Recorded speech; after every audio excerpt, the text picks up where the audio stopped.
Hello students, I am Roli.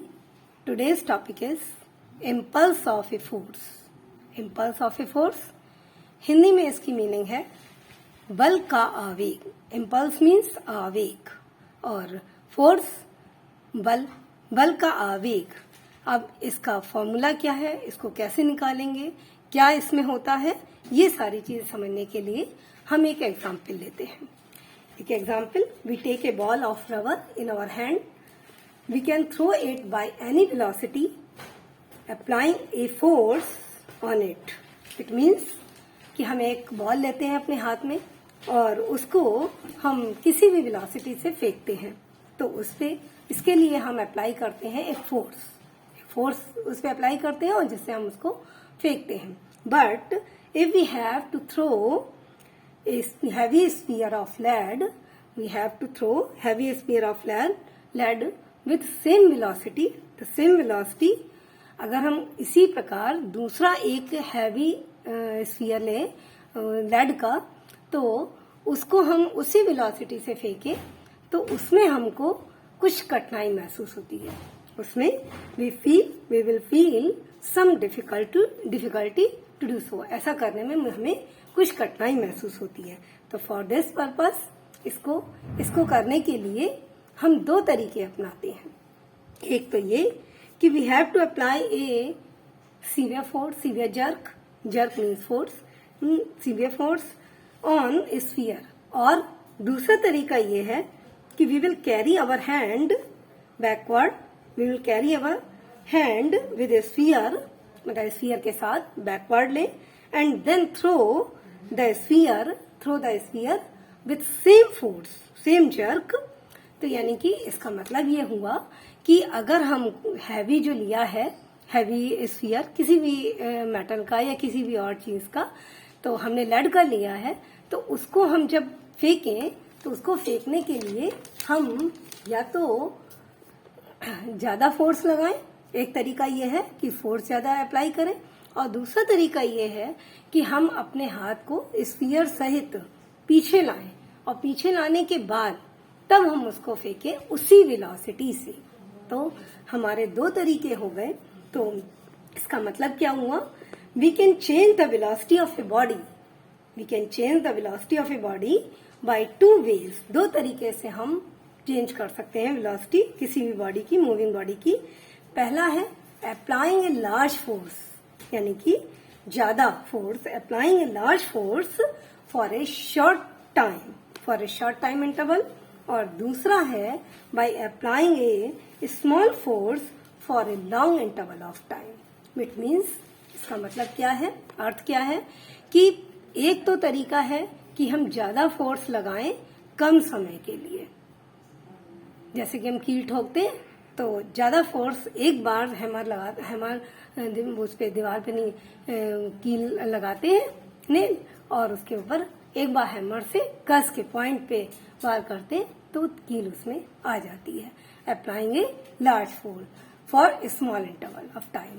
But दूसरा तरीका यह है कि धीरे धीरे कोई काम करे और उसको धीरे धीरे उसको फोर्स लगाएं और उसके बाद उसको हम वो करें लंबा समय मतलब लें, धीरे धीरे लगाएं लेकिन थोड़ा फोर्स लगाएं.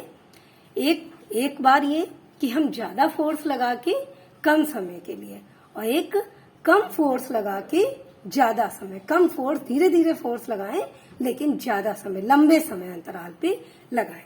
तो दो तरीके हैं. The change in velocity of a body depends upon the product of force applied on it, यानी कि जिस पे फोर्स अप्लाई किया जा रहा है.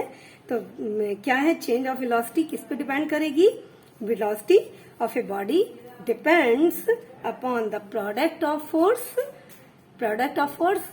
Force and time interval, product of force on it and the time interval.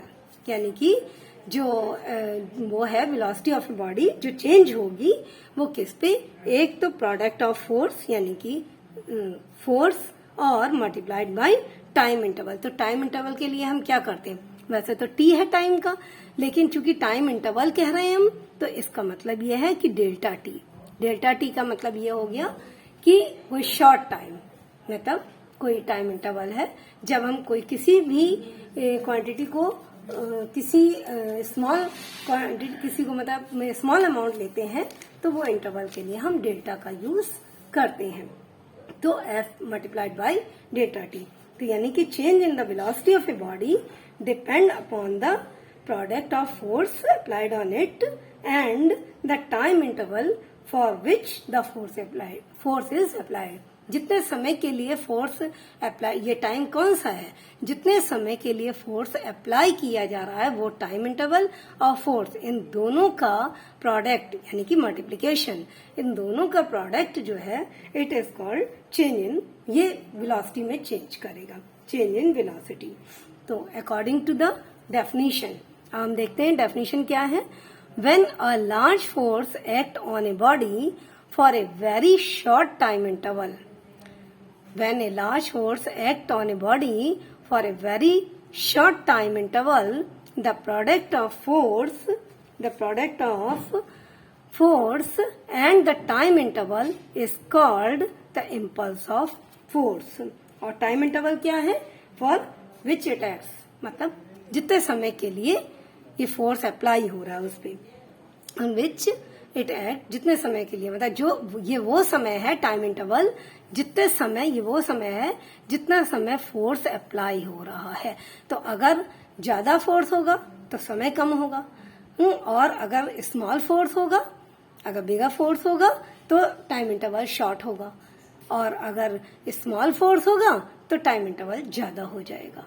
It means यानी कि large force act on a body for a very short time interval, और टाइम इंटरवल कितना है, जितनी देर फोर्स अप्लाई किया जाता है। The product of the force and the time interval is called the impulse of the force.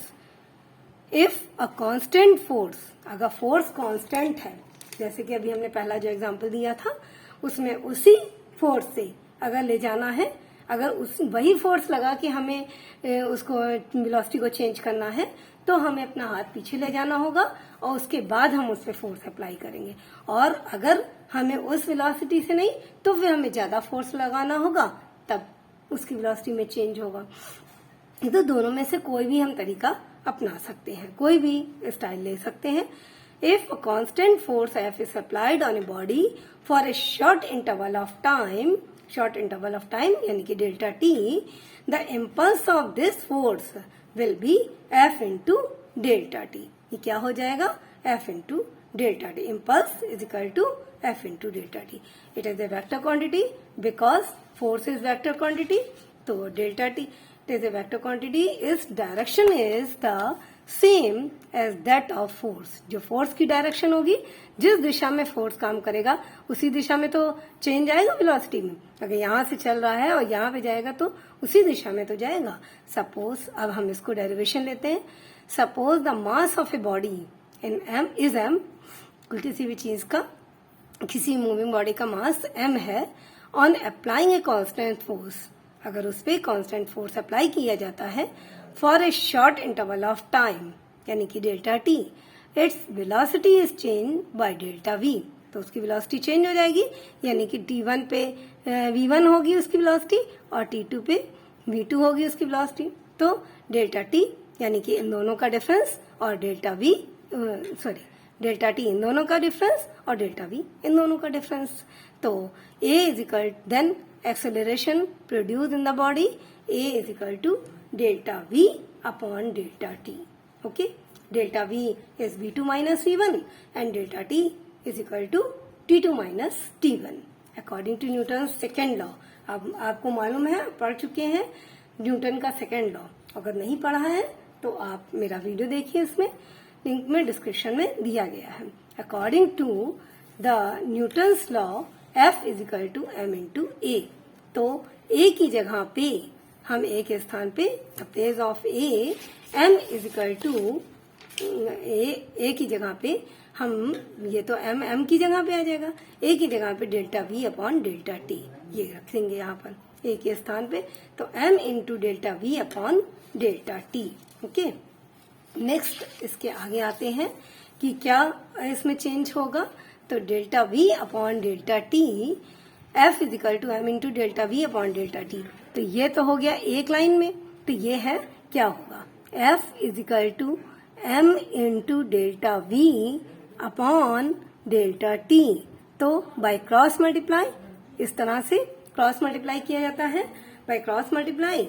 तो F into delta T is equal to m into delta V multiplied by 1, तो वही आ जाएगा। तो m into delta V is equal to m into delta V क्या होता है, m into delta we, ये तो आ गया आपका F into delta T is equal to m into delta V, but m into delta V is equal to delta P. ये आपका momentum है, change in momentum, not momentum. Momentum की definition के according उसका फॉर्मूला है P is equal to m into V, but अगर change होगा velocity में, because mass is constant, if mass is constant तो वेलोसिटी में अगर चेंज होगा तो डेल्टा P हो जाएगा, तब ये क्या हो जाएगा, चेंज इन मोमेंटम। तो यहाँ पर m into delta V is equal to delta V is equal to delta P, change in the momentum of the body. तो F into delta T is equal to delta P। तो impulse of force, it is impulse of force और it is change in momentum. Impulse of force is equal to change in momentum. Thus, the impulse given to a body is equal to the change in momentum of the body. Hence, the unit of impulse is the same as that of momentum.